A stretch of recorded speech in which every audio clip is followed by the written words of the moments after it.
공포카페 일본 모채날 괴담 청소 아르바이트.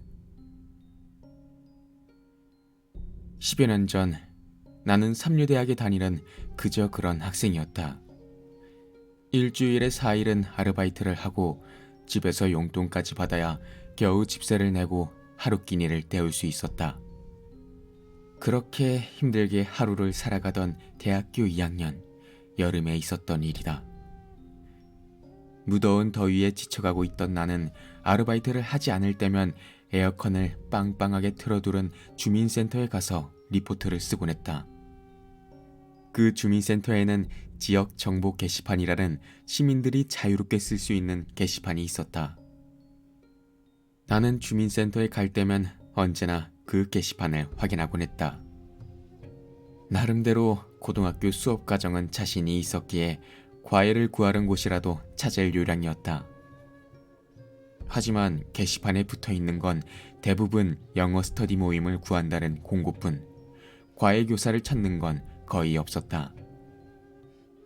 그러던 어느 날 평소처럼 게시판을 살피고 있자니 이런 게 있었다. 7월 며칠부터 며칠까지 방 청소를 도와주실 분을 구합니다. 반나절에 5,000엔. 연락은 여기로. 공고문 작성자 타나카. 마침 그 무렵은 기말고사가 끝나고 쉴 무렵이라 아르바이트도 안 하던 때였다. 게다가 집에 돌아가기 며칠 전이라 조건이 딱 맞았다.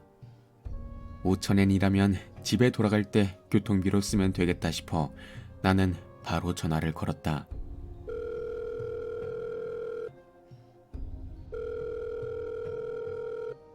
게시판에서 청소 도와줄 사람을 찾는다란 공고를 보고 연락드렸는데요. 전화를 받은 사람은 조금 당황한 듯한 목소리였지만 그 상태로 말을 이었다. 알겠습니다. 며칠쯤에 오실 수 있나요? 그래서 나는 언제든 괜찮다고 답했더니 남자는 말했다. 그럼 X일에 와주셨으면 합니다.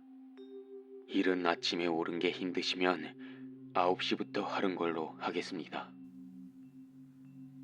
곧이어 내 전화번호와 남자의 집 주소를 서로 알려주고 아르바이트 채용이 확정되었다. 목소리로 보아 남자는 30대 중반인 듯 했는데 묘하게 목소리에 힘이 없던 것이 인상에 남았다. 이리저리 시간이 흘러 어느덧 아르바이트 날이 다가왔다. 날씨는 해가 쨍쨍해서 아침부터 더울 정도였다.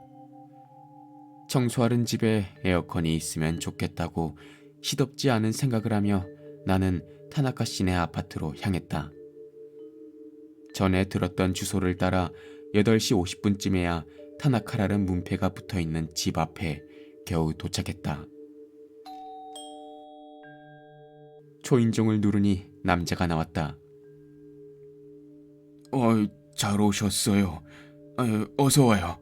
자, 들어와요. 들어와.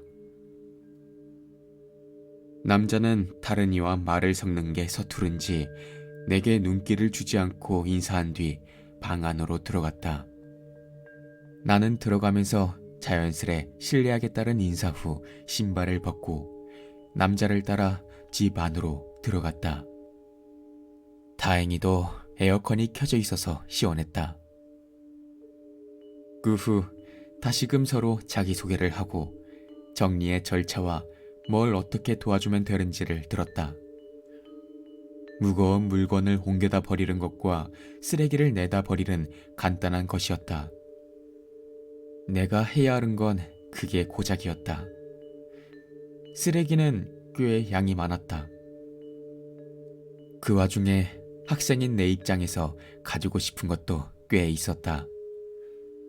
그걸 알아차렸는지 타나카 씨는 말했다. 갖고 싶은 게 있으면 가져가도 괜찮아. 나는 기꺼이 성의에 감사하며 오래된 게임이나 야한 책 같은 걸 가방에 챙겨 넣었다. 이것저것 하는 사이 청소는 착착 진행되어 갔다. 타나카 씨의 방은 순식간에 깨끗해져 갔다. 하지만 애초에 물건이 많은 방도 아니었기에 그렇게 치우고 나니 방은 텅텅 비어 보였다. 이제 슬슬. 타나카 씨는 이렇게 말하고는 조금 생각을 하더니 슬쩍 나를 봤다. 그리고 또 한동안 생각을 하고는 말을 이었다. 슬슬 끝내볼까? 타나카 씨는 하루 종일 일했으니 하루치를 주겠다며 1만엔을 내게 건넸다. 돈을 건네면서 타나카 씨는 말을 이었다. 혹시 괜찮으면 내일도 반나절 정도 도와주지 않을래? 아직 좀 처리해야 할 게 있어서. 나는 5천엔을 더 벌 수 있는 기회라고 생각해 흔쾌히 수락했다. 그 뒤 이것저것 챙겨서 묵직해진 가방을 메고 집으로 돌아갔다. 다음 날 타나카 씨네 집에 가자 현관문이 열려 있었다. 실례합니다. 타나카 씨 계신가요? 라고 말을 하자 안에서 타나카 씨의 목소리가 들려왔다. 있어, 들어와. 나는 현관문을 닫고 집으로 들어섰다. 타나카 씨는 어디에 있지? 아마 이쪽에서 소리가 들렸던 것 같은데. 그렇게 생각하며 안쪽 방으로 향하자 타나카 씨가 능글능글 웃으며 다가왔다. 타나카 씨는 책상을 가리키며 말했다. 오늘은 반나절이면 되니까 봉투에 5천엔 넣어서 여기 놨어. 그렇게 말하고는 내 손을 이끌고 방 안으로 들어갔다. 이 방 옷장 안에 해외여행용 가방이 있는데 그게 너무 무거워서 꺼낼 수가 없으니 도와달라는 것이었다. 내가 옷장 안에서 밀 테니까 내가 신호를 보내면 밖에서 힘껏 당겨.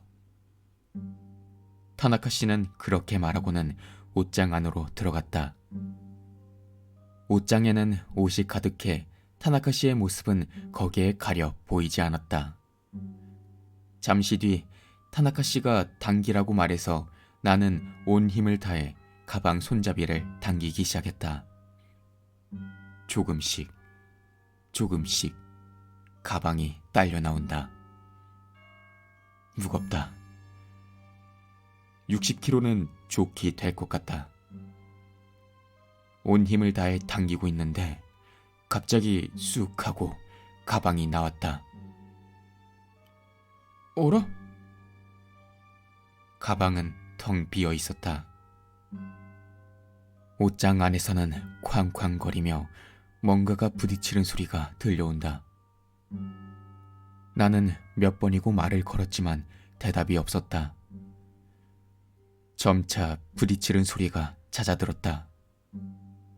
나는 황급히 옷장 안의 옷들을 치웠다. 아마 여기까지 고작해야 수십 초 정도 지난 것 같지만 몇 분이 넘게 걸렸던 것 같은 체감이 들었다. 타나카 씨는 옷장 안에서 목을 매달고 있었다.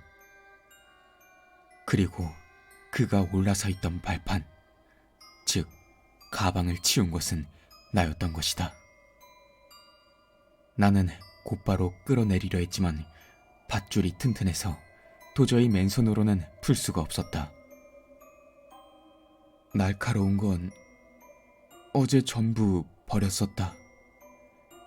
솔직히 완전히 패닉 상태였다. 타나카 씨는 이제 미동도 하지 않았다. 어떻게든 내려야 하는데. 너무나도 굵은 밧줄이었다. 나는 당장 집을 뛰쳐나가 주변 사람들에게 도움을 요청한 건 1분이 훌쩍 지나고 나서였다. 곧바로 구조대원과 경찰이 오고 나는 그대로 경찰서에 가서 하루 종일 사정 청취에 임했다. 집에서는 부모님이 찾아와 왠지 모르게 통곡하셨다. 타나카 씨는 구급차로 이송되었지만 밧줄에서 끌어내릴 때까지의 시간이 너무 오래 걸렸던 탓인지 그날 중으로 병원에서 사망했다. 유품은 거의 없었다. 내가 이틀 동안 죄다 정리해줬으니까. 그가 내게 주려고 놨던 봉투에서는 5,000엔과 함께 유서인 듯한 종이가 함께 나왔다. 정리해고를 당했다는 것, 아내가 다른 남자와 도망쳤다는 것, 빚이 잔뜩 있었다는 것 등이 써져 있었고, 마지막으로 내게 폐를 끼쳐 미안하다고 적혀 있었다. 우습게도 그 덕에 그나마 자살 방조 혐의는 벗을 수 있었다. 그렇게 사건이 정리될 무렵 경찰이 압수했던 5,000엔도 도로받았다. 나는 그저 자살을 할 무렵 그가 신변 정리를 하고 싶었던 것뿐이라고 그렇게 생각하려고 했었다. 하지만 그로부터 일주일 후 내 생각은 산산이 부서지고 말았다. 그날 과거 타나카 씨와의 연을 끊었다던 그의 누나가 나를 찾아왔던 것이다. 진상은 이러했다. 타나카 씨는 어떤 종교의 열성 신자였고 그것 때문에 가족과도 연을 끊고 살았다고 한다. 그 종교에서는 자살한 사람은 지옥에 떨어진다는 교리가 있었다고 한다. 그 탓에 죽고 싶지만 자살은 하지 못했다고 한다. 그래서 이렇게 나를 이용해 목숨을 끊었던 것 같다는 것이었다. 그리고 그녀는 마지막으로 나에게 너무 큰 폐를 끼쳤다며 내게 10만 엔을 주고 갔다. 타나카 씨의 해석대로라면 나는 그 사람을 죽인 게 되는 걸까? 나는 고작 11만 5천 엔을 받고 지옥불로 떨어지게 되는 걸까?